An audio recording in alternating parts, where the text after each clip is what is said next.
Essa canção tem muito a ver com Apocalipse.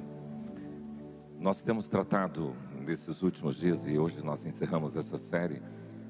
E quanto ao futuro, nós já vimos aqui deste lugar sobre a morte.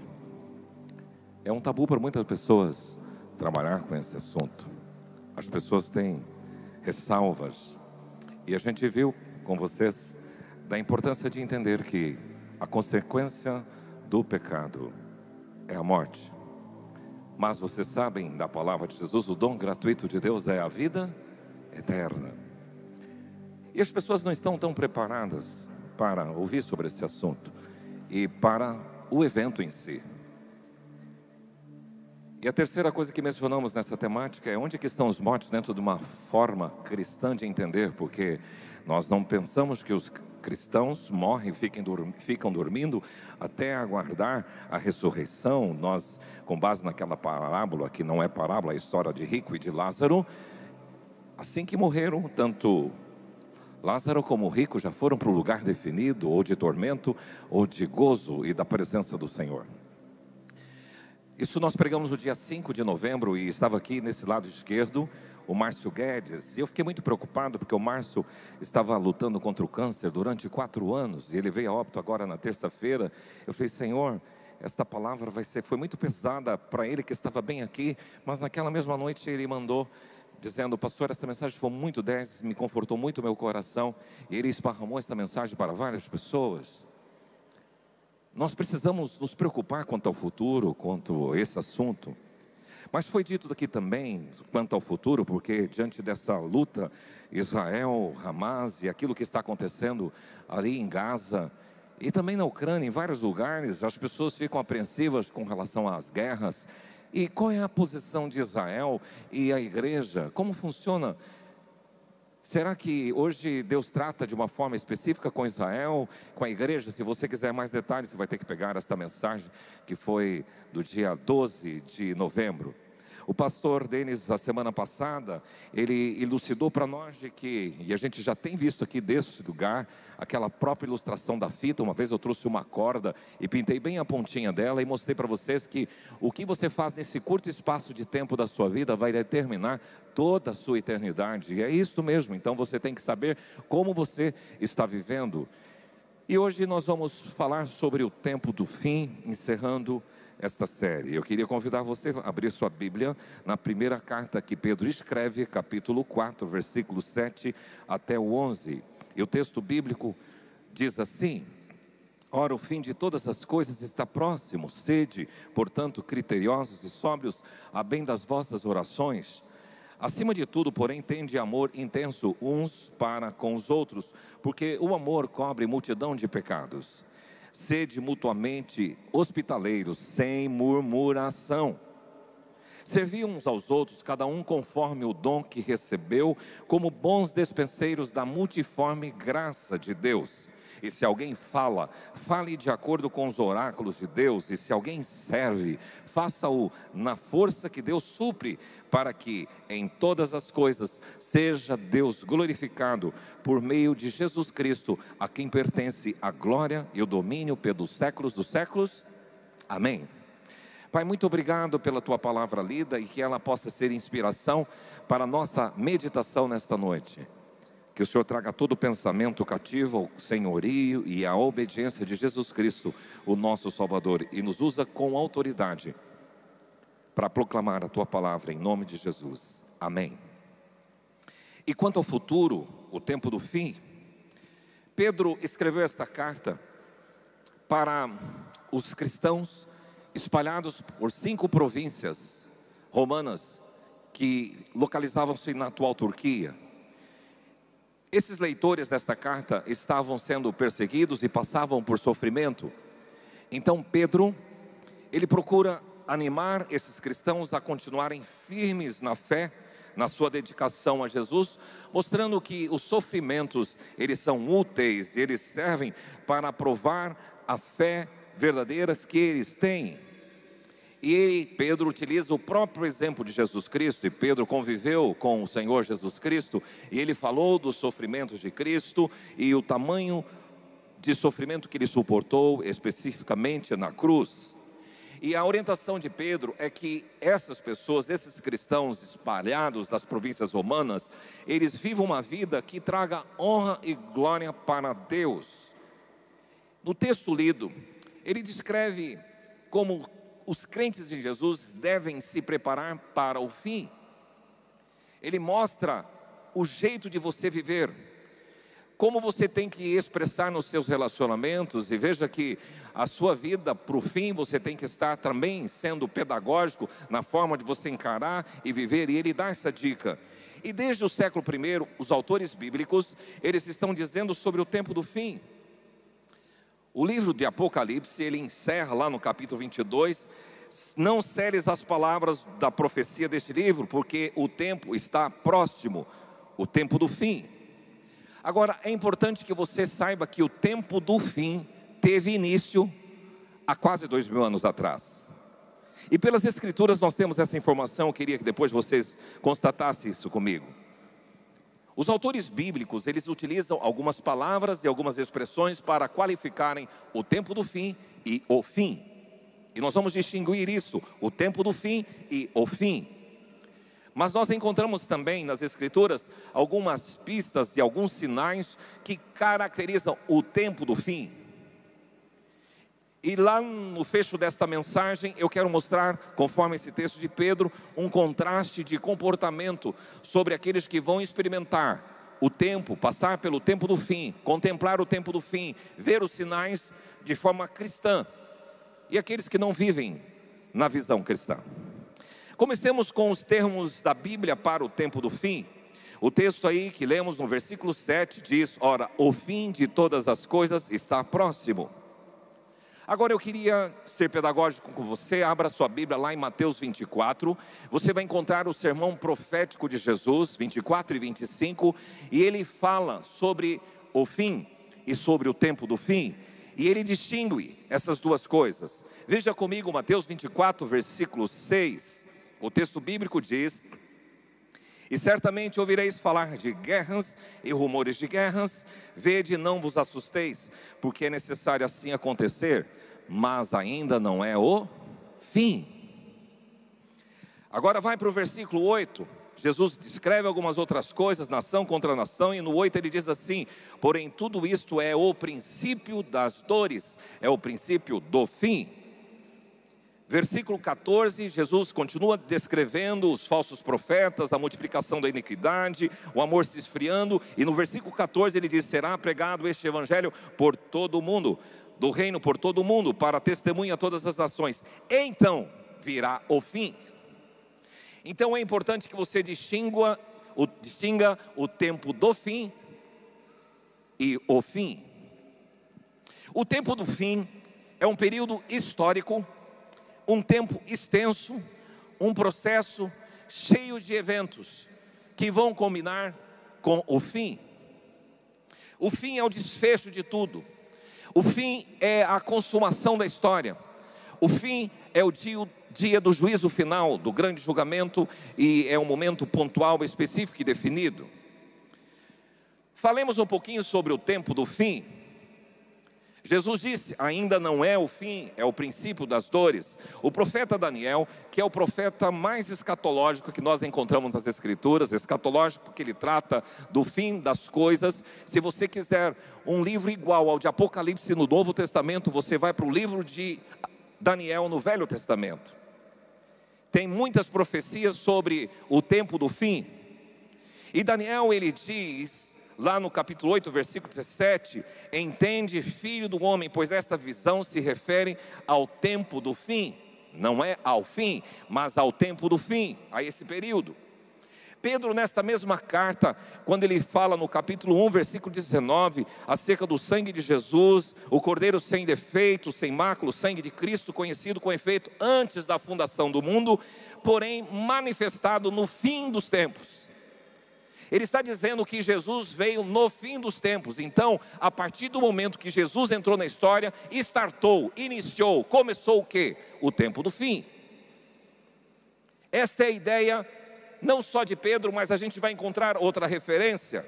Por exemplo, o profeta Joel, quando ele fala do derramamento do Espírito sobre toda a carne, ele faz essa profecia, e lá em Atos 2,17, repetindo a profecia de Joel, você vai encontrar assim: e acontecerá nos últimos dias, no tempo do fim, diz o Senhor, que derramarei do meu Espírito sobre toda a carne. Então Lucas, que escreveu o livro de Atos, está dizendo que o derramamento do Espírito Santo faz parte de um evento do tempo do fim. Então, desde Jesus, desde Pentecoste, nós estamos vivendo já o tempo do fim. Tanto Paulo como Pedro, eles utilizam essa expressão últimos dias. Por exemplo, Pedro na segunda carta dizendo: tendo em conta antes de tudo que nos últimos dias virão escarnecedores. 2 de Pedro 3:3. Paulo a Timóteo, segunda carta, capítulo 3, versículo 1, ele diz: sabe, porém, que nos últimos dias virão tempos difíceis. Nos últimos dias, no tempo do fim. Então o tempo do fim é um período, mas não é o fim. Agora, pensando sobre o fim, como desfecho de tudo, como a consumação da história, como o dia de ajuste de contas, como o dia do acerto, do juízo de Deus, do julgamento final, nós vamos encontrar tanto Paulo, como Pedro, como o próprio Senhor Jesus, por exemplo. Nós encontramos aqui no versículo 24: então virá o fim, quando ele entregar o reino ao Deus e Pai. Depois de vários sinais, virá o fim. Outros termos usados nas Escrituras para o fim são: primeiro, o dia do Senhor. É utilizado por vários profetas do Velho Testamento e do Novo Testamento. Joel, por exemplo, ele exclama: ah, que dia, porque o dia do Senhor está perto, e vem como assolação do Todo-Poderoso, o fim. Paulo diz assim: vós mesmos estáis inteirados com precisão sobre o dia do Senhor, que vem como ladrão. Esse dia do Senhor é o dia do fim. Mas o profeta Jeremias utiliza uma outra expressão. Ele diz: o dia da ira do Senhor, que é o fim. Lamentações 2:22, convocaste de toda parte terrores contra mim, como num dia de solenidade. Não houve no dia da ira do Senhor quem escapasse ou ficasse. Então, dia da ira, dia da indignação, dia do fim. Mas há outra expressão também para o dia do fim. Isaías 61:2, ele diz: apregoar o ano aceitável do Senhor, e o dia da vingança. É o dia do fim, o dia da vingança, o dia da ira, o dia do Senhor e o dia da indignação. E uma última expressão que você vai encontrar no sermão profético de Jesus, no capítulo 13 de Mateus, ele vai dizer: assim como o joio é colhido e lançado no fogo, assim será na consumação do século. Então todas essas expressões estão se referindo ao dia do fim. Pois bem, um evento histórico no tempo do fim que é bom destacar. Nesse período, que tem vários eventos, eu queria mencionar um evento importante que a igreja tem que aguardar: a vinda de Cristo, a volta de Jesus. Interessante que essas duas expressões, elas são intercambiáveis: volta de Cristo ou vinda de Jesus. Tanto faz você usar a vinda ou volta, porque Jesus já veio e ele vai vir de novo, ele vai voltar. Mas todos os cristãos creem nessa doutrina da volta de Cristo ou da vinda de Jesus. Mas tem duas formas de você entender ou interpretar esta vinda de Cristo ou a volta de Jesus. Vai depender, novamente, já tenho ensinado aqui, é importante que você apenas seja aguçado em suas ideias, para depois você fazer mais pesquisa, para você ter a sua própria opinião. Tem duas linhas aí. Uma linha da escatologia, ela entende que a vinda de Cristo, a volta de Jesus, será nesse dia do fim. Vai acontecer a volta dele e vai já ser, todas as coisas vão desencadear, a ressurreição, e já entra o trono do juízo, e as coisas vão fechar com um grupo vai para o céu, outro grupo vai para o Hades, ou para o Sheol, para o lago de fogo, como ensinamos esses dias, onde estão os mortos. Mas uma segunda linha de estudo das Escrituras, da doutrina das últimas coisas, ensina diferente. diz que a volta de Cristo, ou a vinda de Jesus, acontecerá em duas etapas. A primeira etapa, o Senhor Jesus virá nas nuvens e Ele irá arrebatar a sua igreja. Então, aqueles que estiverem em Cristo, morreram em Cristo, ressuscitarão. Esta é a primeira ressurreição, e eles vão com o Senhor Jesus sendo reunidos nos ares, e estarão um período com o Senhor. E tem um período que se chama 7 anos, que entra a tribulação na terra, e lá no céu são as bodas do Cordeiro. E Cristo estará com a sua igreja. E tem referências bíblicas para as duas posições, e você tem que optar qual você queira. Mas depois esse grupo entende que o Senhor Jesus volta de novo. Agora Ele implanta o seu reino, o reino milenar, e durante 1000 anos Ele reina neste lugar. E depois desses 1000 anos, todos vão ressuscitar, os que morreram sem Cristo, e aí serão julgados e terão o julgamento, e irão uns para a direita, outros para a esquerda. Vinde benditos do meu Pai, afastai-vos de mim, malditos, para o lago de fogo. Essa é uma linha escatológica, e você pode optar então pela primeira, em que a vinda acontece, todas as coisas já defragam de uma vez só, e esta que entende nestas duas vindas com distinções de eventos. Prefiro pessoalmente essa segunda visão. A propósito, até a nossa sinologia, ela trabalha isso. Por exemplo, essa canção que vocês cantaram no início aqui, O Rei Está Voltando, ela tem muito a ver com essa segunda mentalidade, com essa segunda interpretação escatológica. E isso não vai afetar a nossa fé. Se você quiser entender de forma diferente, como um grupo chamado Amilenista, não tem nenhum problema. Você tem pessoas importantes aí, Augusto Nicodemos, Hernando Dias Lopes, que eles são amilenistas, mas tem outros grupos como Luiz Saião, que pensam dessa outra forma também, mas aí você vai estudar e vai pensar. Mas é importante que você entenda que o tempo do fim, ele tem eventos, e um desses eventos é este, arrebatamento da igreja, ou seja, para o desfecho final, ou como parte de alguns outros eventos que irão acontecer. Mas a segunda coisa importante da gente lidar como o tempo do fim, é sobre os sinais que serão visíveis e apresentados e percebidos no tempo do fim. As Escrituras nos dão algumas pistas. Tanto o profeta Daniel, como o apóstolo Paulo, como Pedro, eles fazem menção, e o próprio Senhor Jesus Cristo, a alguns sinais do tempo do fim. Por exemplo, Daniel 12:4, ele diz: Tu, porém, Daniel, encerra as palavras e sela o livro até o tempo do fim. Muitos o esquadrinharão, e o saber se multiplicará. E aqui novamente tem duas formas de interpretar esse texto, e você vai conseguir perceber isso entre os estudiosos. A primeira forma de interpretar é de que Daniel, está sendo mencionado aqui em Daniel, que o livro dele, que foi escrito por ele, com o passar do tempo, seria perscrutado, seria esquadrinhado, e as pessoas teriam uma melhor compreensão do livro de Daniel. Por isso que ele diz que o saber se multiplicará, e este livro será mais conhecido e mais entendido. É uma linha. Mas uma segunda linha diz que aqui se refere à multiplicação da ciência e do saber. E nesse sentido, multiplicação da ciência e do saber, eu queria fazer alguns destaques modernos. Por exemplo, antigamente o conhecimento era dobrado na humanidade de uma geração para outra. Hoje, o volume de conhecimento é dobrado a cada 4 ou 5 anos. É muita informação. Há um crescimento do conhecimento de forma exponencial. Grandes invenções e descobertas no mundo da ciência e da tecnologia surgiram nesse último século. O telefone foi descoberto em 1876, o dínamo elétrico em 1878, o raio-x em 1895, a fotografia em 1835, o rádio em 1902, o radar em 1940, a televisão em 1944, a bomba nuclear em 1945. E no século XX, ocorreu um grande avanço tecnológico em todas as áreas, na informática, na indústria, na eletrônica, na genética, na clonagem e muitas outras coisas. O homem passou a dominar tecnologicamente todas as áreas da ciência.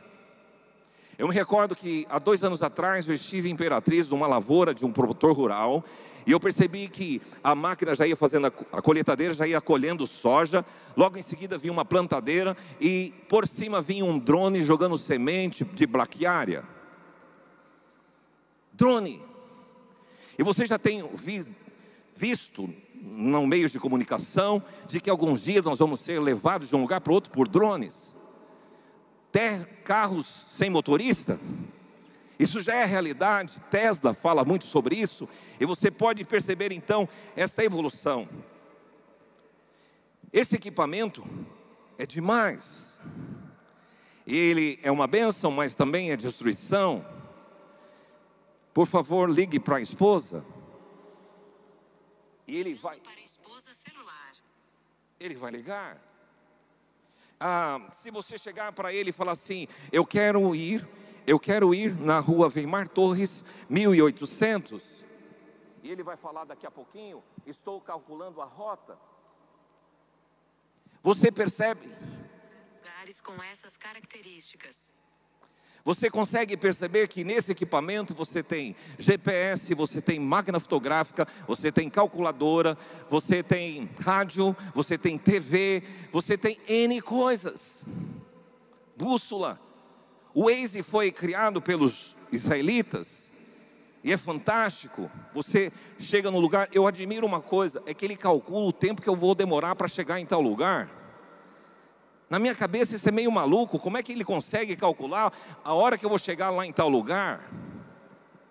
Para levantar um voo, um avião grande. Nós somos num voo pela Emirados Árabes que ele tem 3 pavimentos, 3 andares. É um monstro. As asas dele são grandes e elas faziam assim. Como é que esse treco sobe com esse peso todo e voa nesse ar? E maluco é quem sobe dentro dele.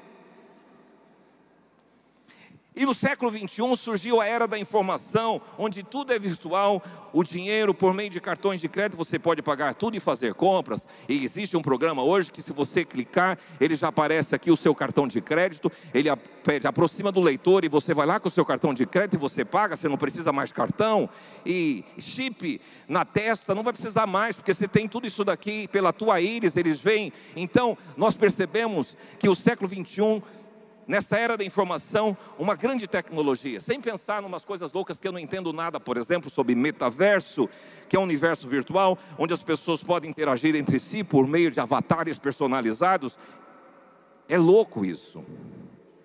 Mas eu já vi isso acontecendo na casa dos adolescentes, no pais que têm adolescentes. Uma vez cheguei numa casa e o rapazinho estava lá com um óculos 3D virtual, e ele entrando numa dinâmica, falou: pastor, vem cá, e colocou aquilo dentro dos meus olhos, e eu comecei a ver. E você entra dentro do mundo e você vê um monte de coisas, e você tem os seus jogos lá dentro daquele lugar. Você está numa realidade virtual. E tem igrejas que usam o metaverso. Bom, ChatGPT é uma inteligência artificial. Eu vou chegar, abrir no meu sistema aqui, ChatGPT, e pedir assim: por favor, eu gostaria, vou escrever lá, que você fizesse um sermão sobre o fim dos tempos. Se eu escrever isso, ele em 1 minuto, ele dá uma descrição do que ele acha que eu deveria abordar. Muitos estudantes estão usando o ChatGPT para fazer os seus trabalhos. Isso se chama inteligência artificial. O saber se multiplicará. Não tem como. Hoje as coisas cresceram. Eu conversava com 2 médicos hoje, na hora do almoço. Eles me falaram o seguinte: pastor, já tem uma operação que eles colocam o stent pela veia. Eles não precisam mais abrir o coração. Custa uma operação dessa R$300 mil. É uma nova tecnologia.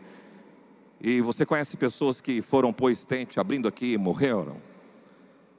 Então a tecnologia é absurda. É um dos sinais do fim dos tempos. O saber irá se multiplicar. Segundo, o texto bíblico de Timóteo diz: ora, o Espírito afirma expressamente que nos últimos tempos, quer dizer, no tempo do fim, alguns apostatarão da fé. Um outro sinal muito característico desse período do tempo do fim é que muitas pessoas vão menosprezar a fé. As pessoas vão sair da fé, vão retroceder, vão se afastar do Evangelho, vão deixar o Evangelho, vão literalmente abandonar a fé e tornarem-se infiéis. Jesus já dissera na sua parábola do semeador, de que aqueles que ouvem a palavra, mas eles ficam seduzidos pelos cuidados do mundo e a fascinação das riquezas, e essas coisas distanciam essas pessoas do Evangelho. Isso é apostasia, é perder a fé. E a gente percebe no mundo uma falta de interesse pelas coisas de Deus. A Europa, ela era cristã, e hoje ela precisa ser reevangelizada. Os Estados Unidos é uma nação reconhecida cristã, e os Estados Unidos hoje precisa receber missionários para falar de Jesus, porque eles estão virando ateus, eles ficaram apóstatas, eles fugiram do Evangelho. E isso pode acontecer no nosso próprio meio. A gente percebe pós-Covid, as igrejas evangélicas, teve algumas pessoas que simplesmente depois da igreja retornar, nunca mais apareceram. O que é isso? Senão apostasia definida. E alguns têm uma fé, mas apenas para cumprir tabela. Alguns anos atrás eu estive na Alemanha, estava com o pastor Klaus e fomos numa igreja, e tinha um trabalho com adolescentes que era confirmação. Eles estavam declarando a sua fé em Jesus, mas aquilo não era algo do coração, porque para fazer aquela confirmação, cada um recebia 2.000 euros. Aí dá para fazer isso, né? Mas não era algo do coração. Isso é um sinal típico. As igrejas lá, algumas igrejas da Alemanha que visitei, elas têm um hall de membros de 1.000, 1.500 pessoas, mas num culto deles tinha 30, 40, 50 pessoas. O que é isso? Apostasia. E não pensa que o Brasil vai ficar diferente, porque além da apostasia tem a sedução e o engano de muitos que, pensando que estão no Evangelho, estão no falso Evangelho. E a apostasia é caracterizada por uma frieza espiritual, pela apatia. Não, está chovendo, não vamos na igreja. Não, chegou gente, nós vamos fazer churrasco. Não, nós vamos hoje fazer um passeio no shopping, vamos assistir um filme com a família, porque é muito importante. E nós precisamos cultivar os nossos relacionamentos familiares. Cara, eu sei que todas essas coisas são importantes, mas que lugar Deus está na sua vida, no seu coração, nos seus negócios, na sua casa? Isto é sinal de apostasia. Terceiro, então aumento, multiplicação da ciência, apostasia. Terceiro, aumento da iniquidade. Jesus disse que por se multiplicar a iniquidade, o amor se esfriará. E aqui a palavra iniquidade significa anomia. Nomos é lei, anomos quer dizer sem lei. É um mundo em que as pessoas fazem o que bem entendem, a lei é elas mesmas. As pessoas não cumprem mais a lei, elas desprezam e violam de forma descarada a lei. E esta abordagem é do próprio Senhor Jesus. E você entra num mundo de pecado desenfreado. As pessoas têm perdido o pudor, o senso de vergonha. E conforme a minha avó baiana dizia, povo descarado. É esta a ideia, um povo que afronta e que expõe princípios do Evangelho. E Pedro descreve que essas pessoas nos últimos dias andarão segundo as suas paixões. O que é isso? É uma marca da ideia filosófica moderna, hedonista. O importante é ser feliz. Se eu estou feliz, está tudo bem. Então, se eu não estou feliz com a minha esposa, eu posso arrumar outra, porque o importante é ser feliz. Se eu não estou feliz com isso ou com aquilo, eu tenho que resolver, porque o importante é ser feliz. Isto é uma filosofia mundana, secularizada, hedonista, e mostra o aumento da iniquidade. Por isso que você vê tantos jovens sem respeitar os pais. Você vê nas universidades jovens fazendo de tudo, drogas correndo de forma natural. E a homossexualidade também muito aceita nos meios acadêmicos, porque o importante é ser feliz, e isso fere o Evangelho, porque eu tenho que refrear as minhas paixões.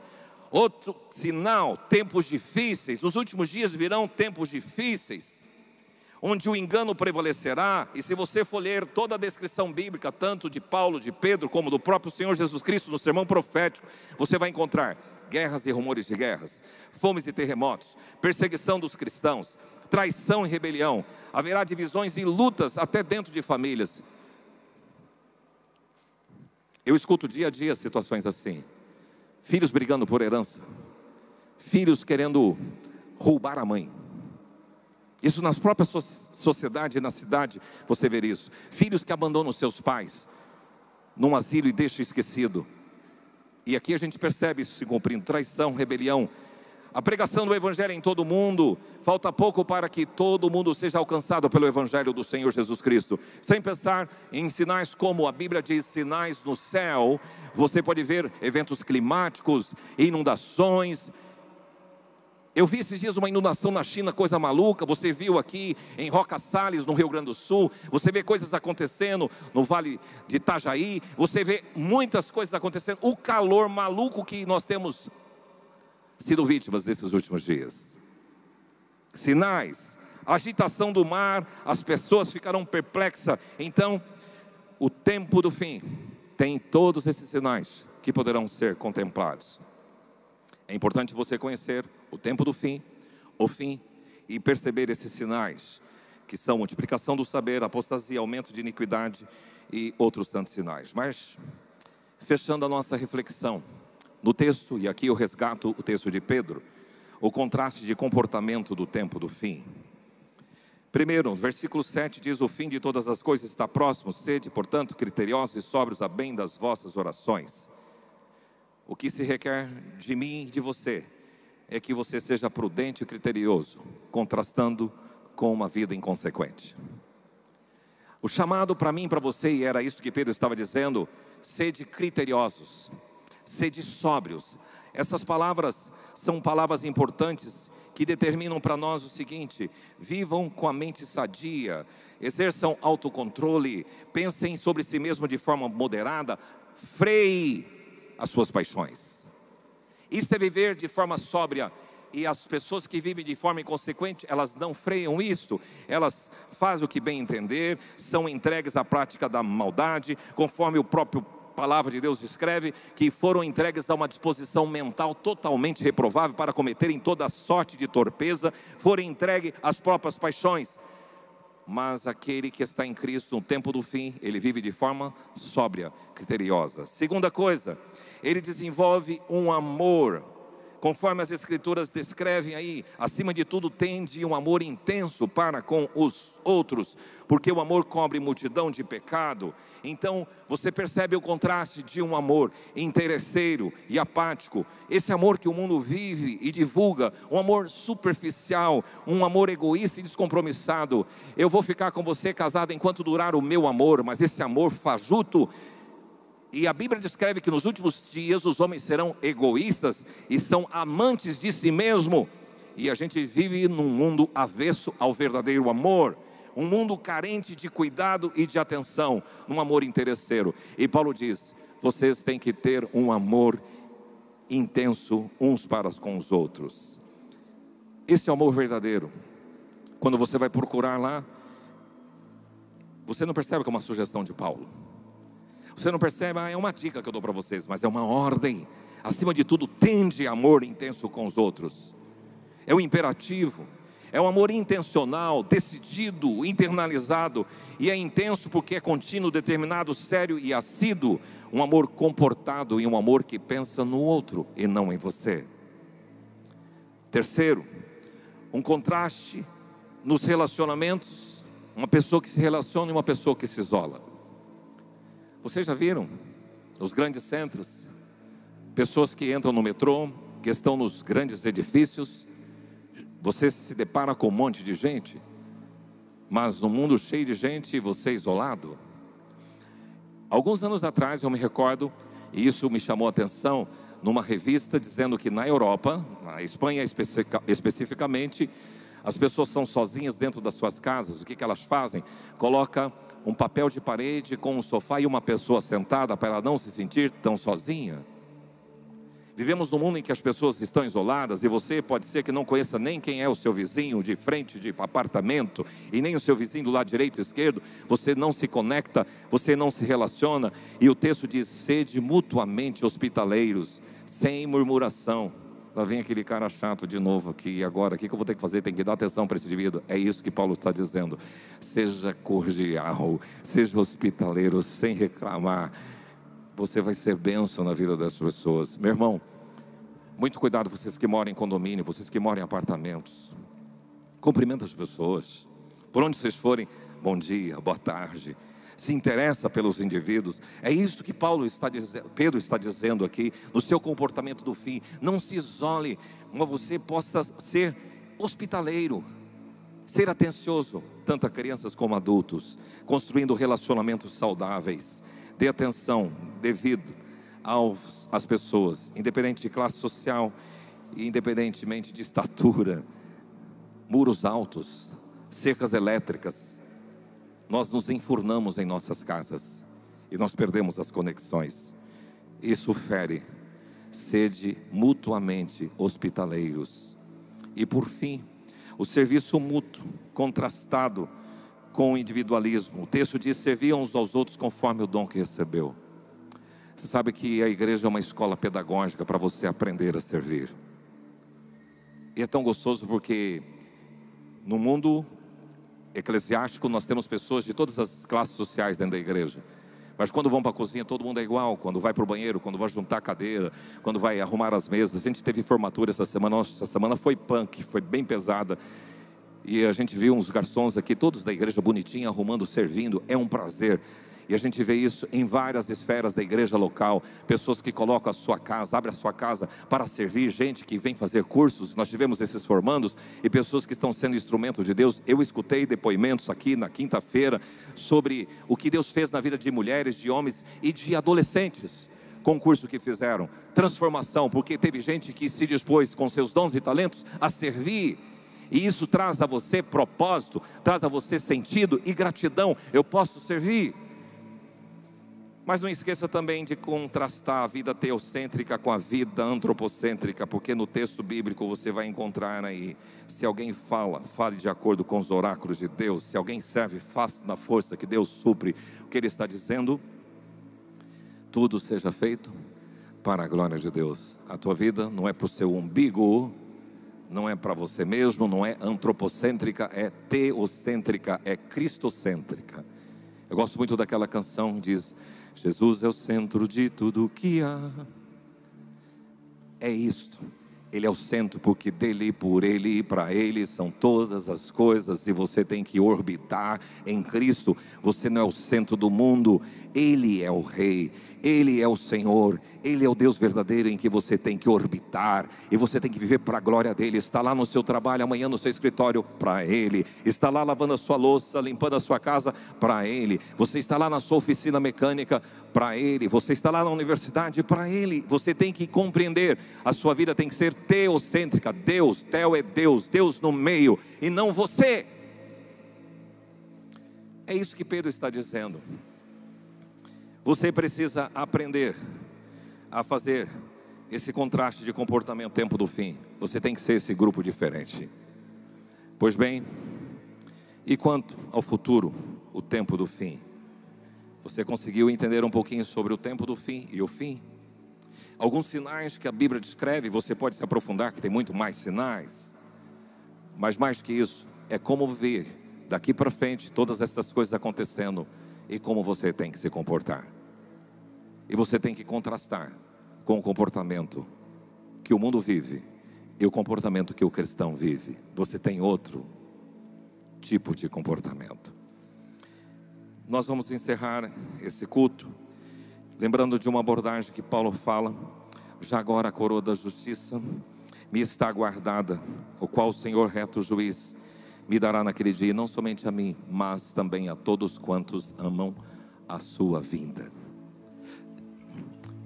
Nós precisamos olhar mais para o céu, aguardar a volta de Cristo. Nós queremos aguardar a ressurreição, o arrebatamento da igreja, estar para sempre com o Senhor, e Paulo diz que é incomparavelmente melhor. Eu quero convidar você a se colocar em pé. Esta canção nos fala também sobre o tempo que urge, a glória eterna de Jesus, o Rei dos Reis. Dentro em breve os reinos deste mundo vão seguir as leis de Deus. Aí não vai importar o que Putin pensa, Milei pensa, Lula pensa, Bolsonaro pensa, Netanyahu pensa. Essa canção nos leva a pensar na glória eterna. Eu queria que você aguardasse a vinda de Jesus Cristo preparado e possa almejar isso. Vamos declarar com essa canção? Já refúgio a glória eterna de Jesus, o Rei dos Reis. Breve os reinos deste mundo seguirão as suas leis. Os sinais da sua vinda mas se mostra cada vez, vencendo vem Jesus. Aleluia. Glória, glória, aleluia.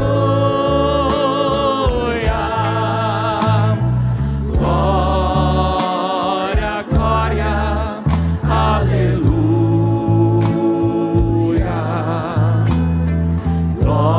Glória, glória, aleluia.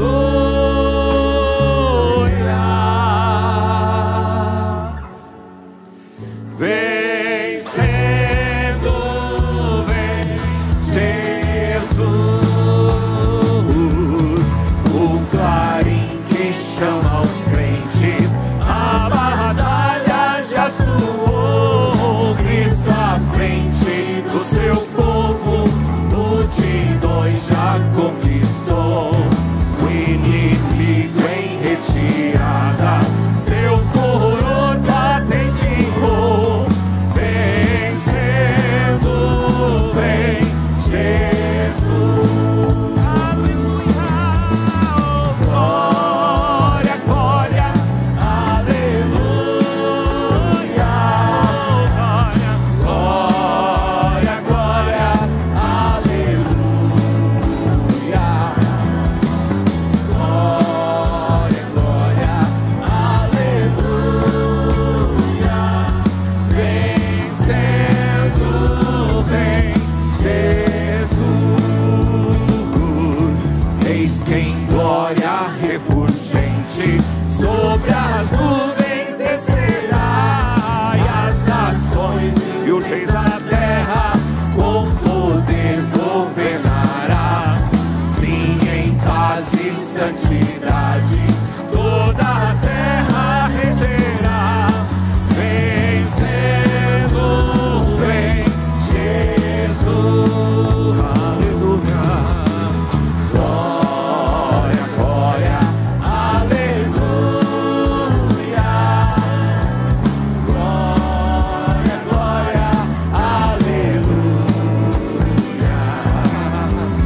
Glória, glória, aleluia.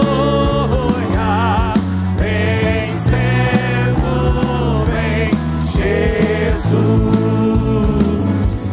E por fim entronizado, as nações há de julgar. Todos grandes e pequenos o juizão declarar. E os remidos triunfantes em fulgor hão de cantar.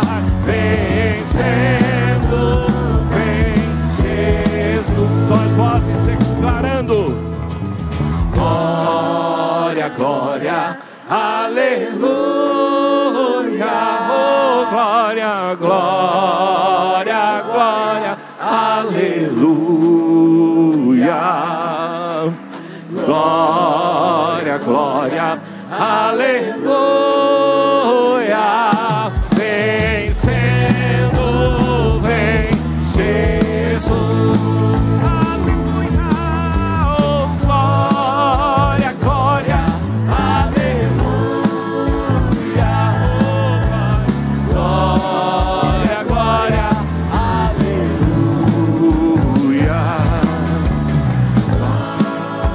Glória, aleluia.